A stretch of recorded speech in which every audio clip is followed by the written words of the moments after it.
আজানের সময় আকাশের দিকে তাকিয়ে একটি দোয়া পড়েন, আপনার সব দোয়া কবুল হবে। আল্লাহর কসম করে বলছি, আল্লাহর কসম করে বলছি, পরীক্ষিত আমল এগুলো শেয়ার করে দিবা। তুমি আমল না করেও সওয়াব পাবা তোমার একটা শেয়ারে। এটি যদি শুনে অন্য কেউ আমল করে তুমি আর সওয়াব পেয়ে যাবা। আজানের সময় যখন আজান হয় তখন আমরা কথাবার্তা বলি, এগুলো অনুচিত। আপনি আজানের সময় আকাশের দিকে তাকিয়ে একটি দোয়া পড়বেন। এই দোয়াটি আমরা অনেকেই পারি। এখন বলবেন হুজুর কমন পড়ে গেছে দোয়া। আমরা অনেকেই আল্লাহ তাআলার কাছে এটা ওটা চাই, কিন্তু সঠিকভাবে চাইতে জানি না।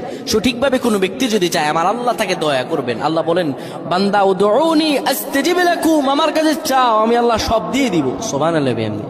যখন আপনার আজান হয়, আজানের সময় আপনি আসমানের দিকে তাকান, তাকিয়ে আপনি বলুন, পড়তে থাকেন, আল্লাহুম্মা আনতা রাব্বি লা ইলাহা ইল্লা আনতা খলাকতানি ওয়া আনা আবদুকা ওয়া আনা আলা আহদিকা ওয়া ওয়া'দিকা মাসতাতা'তু আউযু বিকা মিন শাররি মা সানা'তু আবু'ু লাকা বিনি'মাতিকা আলাইয়া ওয়া আবু'ু বিযানবি ফাগফির।